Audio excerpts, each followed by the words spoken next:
Today we are going to continue our discussion of Congress. Now, previously we talked about the House of Representatives, which is the lower house of Congress, the legislative branch, the lawmaking branch. And today we are going to look at the upper chamber, or the Senate. Now, remember to, as we go through this, if there is red on the Google Slides, type that into your notes. Make sure you submit your notes for a grade. And if there are any assignments associated with this section of Chapter 5, make sure you complete those in Google Classroom. And let me know if you have any questions, and pause the video if you have need. All right, so we're going to talk about the Senate. So we talked about the House and its membership. We talked about how that to be a member of the House, you had to be at least 25 years old. You had to live in the state you represent.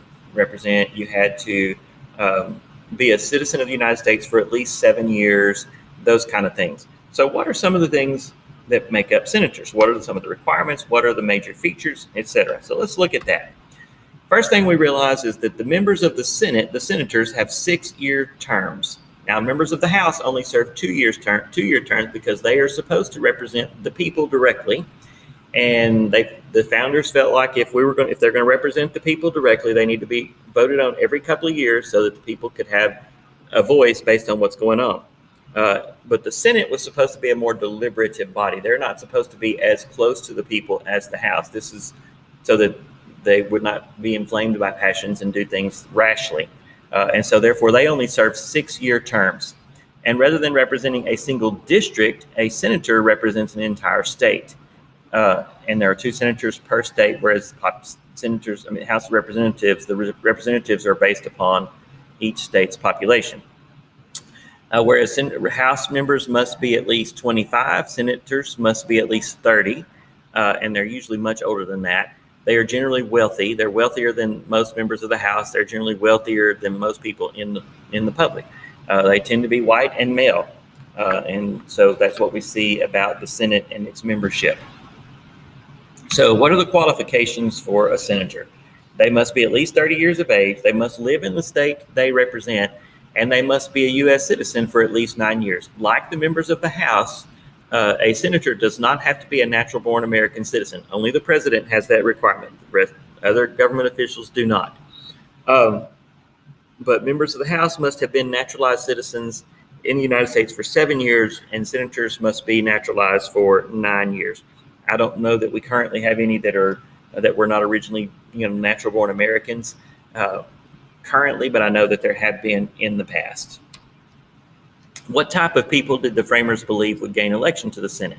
Well, remember what I was just saying is that when the senators, when the founders selected, wrote down the rules for the Senate and determined all that, they determined that people in the Senate needed to be more experienced, more knowledgeable, and higher level statesmen than what members of the House. Members of the House were supposed to be made up of average, ordinary citizens, although we find that's not really the way it works, but that's what it was meant to be. And the senators were meant to be more stable in life. Therefore, that's why the age requirement is older, etc. James Madison wrote this in Federalist Paper number 62. He said, the propriety of these distinctions between the Senate and the House is explained by the nature of the senatorial trust, which, requiring greater extent of information and stability of character, requires at the same time that the senator should have reached a period of life more likely to supply these advantages. And so they wanted someone who was older, someone who was more experienced, someone who had more knowledge to be there and to be that deliberative body. The Senate is often called the most deliberative body in the world. Basically, they don't move fast, and they're not designed to move fast, and they're not meant to move fast. They take their time. They consider bills, sometimes for long periods of time. They don't usually have any limit on debate, whereas in the House they do, that kind of thing. So they're meant to be separated from the people somewhat, to be a stabilizing influence on the country, so that something that happens that inflames the people would not necessarily affect the entire government. How are senators elected? Well, they're elected every 6 years by popular vote. And one of the reasons for their long term is meant for them to be that stabilizing influence, so that they would not have to be subject to current passions that might change in a year or two. Okay. But they're every 6 years by popular vote. Now, the 17th Amendment is what changed that, because before the 17th Amendment, which was in the 1910s, state legislatures chose the senators, because remember, the Senate is supposed to represent the states. The House is supposed to represent the people. That's why every state gets two, because they represent the states, not the people.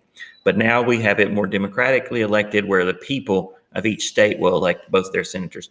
1/3 of all senators are up for election every 2 years. So you never have a time when all the senators are up for re-election, or when all the seats are open or ready for election, like you do in the House every 2 years. So coming up in the next election, there will be 1/3 of the Senate.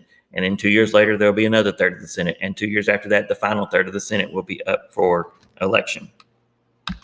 Number 2, what are the Senate's leadership posts?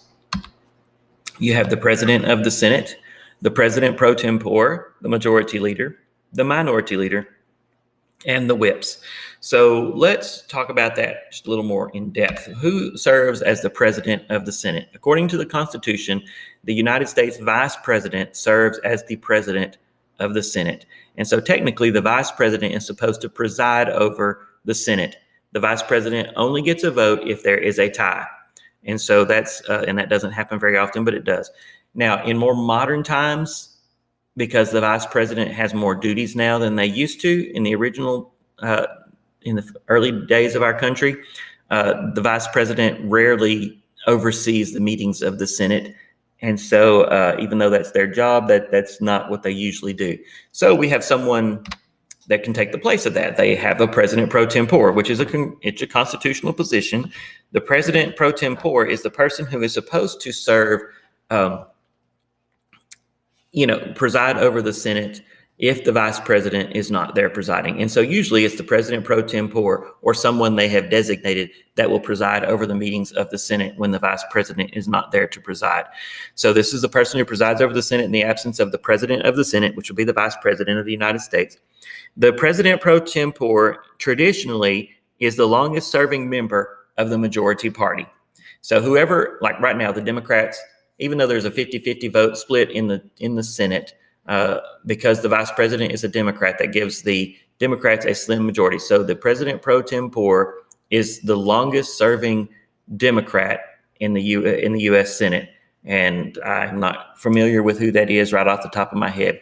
Now, when the Republicans had control in the last Congress, the longest serving Republican senator was a man named Chuck Grassley from Iowa, and he served as the President pro tempore. The President pro tempore is also third in line for the presidency. That means that if the President, the Vice President, and the Speaker all were taken out at the same time, then the President pro tempore would be the President. That's never happened. So, let's talk a little bit more before we move on. The Majority Leader is the person who has the most power in the Senate. The Majority Leader is the leading person from the party that's in control. So right now, the Majority Leader is the member of the Democratic Party, and that would be Chuck Schumer from New York. The Minority Leader is the Republican leader, who is Mitch McConnell from Kentucky. But the Majority Leader is really the most powerful. They kind of hold the position of the Speaker of the House in the House. They determine what committees are going to get what bills. They determine who's going to be in charge of each committee and who's on each committee. They also set the calendar for the Senate and determine what bills are going to be considered, what bills are not going to be considered. So the Majority Leader of the Senate is a very powerful position. And so whoever's in control of that gets basically to say what's going to be voted on and what's not going to be voted on. The Minority Leader is simply the minority party's floor leader. And then you have your whips. The whips in the Senate do the same thing as they do in the House. They determine which members of their party are considering voting for how they're going to vote on each bill and try to keep them in line with what the leaders of the party want. So that's basically your most important or your primary leadership posts for the Senate. Okay, moving on to question number 3. What is the role of committees in the Senate? Well, basically, they serve the same function as they do in the House of Representatives. They review and they refine bills that the Senate considers for legislation. Okay, how is the Senate's committee structure similar to the House? Well, both of them have standing committees. Those are committees that are permanent. In the House, you have the House Ways and Means Committee as one of the standing committees. That's their budget committee. Well, in the Senate, it's not called Ways and Means Committee. It's called the Senate Budget Committee. and they serve the same purpose. You have the House Judiciary Committee, you have the Senate Judiciary Committee. So they have mostly the same standing committees. I think they have a little bit fewer in the Senate than they do in the House, but mostly the same ones. Then you have your subcommittees, and both of them have subcommittees. These are like you have your big committee, and then you have your smaller committees, which deal with specific areas. So like on the Senate Budget Committee, you might have, the whole budget committee, but there's a subcommittee maybe dealing specifically with taxation. There might be a subcommittee dealing specifically with spending on certain areas, that kind of stuff. Then you have your select committees, which are committees that are appointed for a brief period of time for a temporary purpose, just to advise the Senate on certain issues. Very rarely do they actually have any consider any proposed legislation.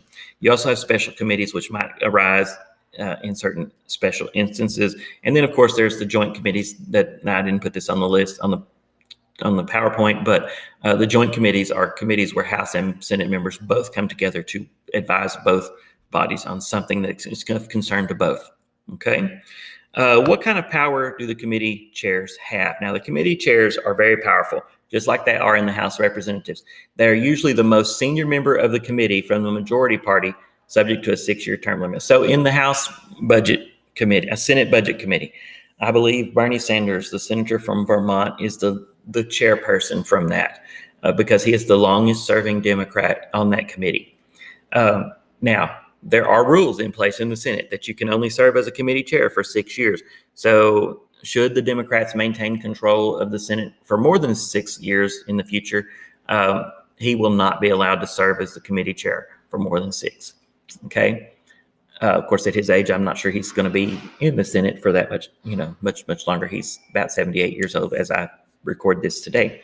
The committee chairs set the schedule for the committee. They decide which bills are going to be considered, which bills are not going to be considered. They decide when they're going to be considered. They decide when hearings are going to be called. They decide who's going to be called to testify, who's not going to be called to testify. So they're very powerful in the Senate, just like they are in the House. What are some of the distinctive rules and traditions of the Senate? Now, the Senate is very different than the House in a lot of ways, and so they have their own distinctive rules and traditions. One of those is the filibuster. Remember in the House, we talked about how they have the Rules Committee, and the Rules Committee determines how much time is going to be given to debate each bill. In the Senate, they don't have a Rules Committee, and they don't have that rule. So in the Senate, if you don't want to stop debating on something, let's say you don't want a bill to pass or you want it to be changed in a particular way, you can filibuster that bill. That means you continue talking and talking and talking. There have been filibusters that have gone on for like a whole day at a time where one person talked the whole time. And so a filibuster is going to keep them from actually bringing it up for a vote. The only way a filibuster can be ended is when you have cloture. Cloture is when you get a 2/3 majority of the senators, which is 60, to vote to end debate. That's called cloture. And you cannot consider the bill to be voted on until cloture has been received.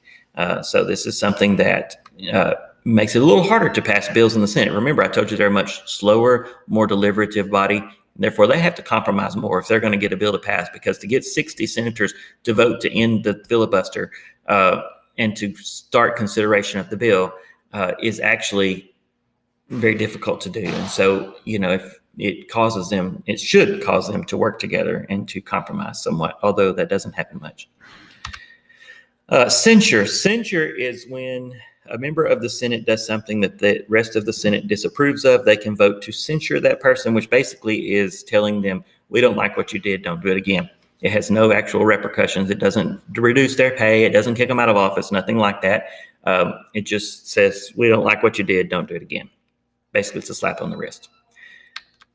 Governor appointed replacements. Now, when a member of the House resigns or dies before their term is up, they have to have a special election to have a new one, at least depending on the state. But in the Senate, the Constitution declares that if a senator dies or retires or resigns before their term is up, then the governor is going to appoint someone to that senator's position until a new election can be had. So, for instance, in Georgia, back in 2018, I believe it was, one of their senators who was coming up for re-election in 2020, his health became very poor.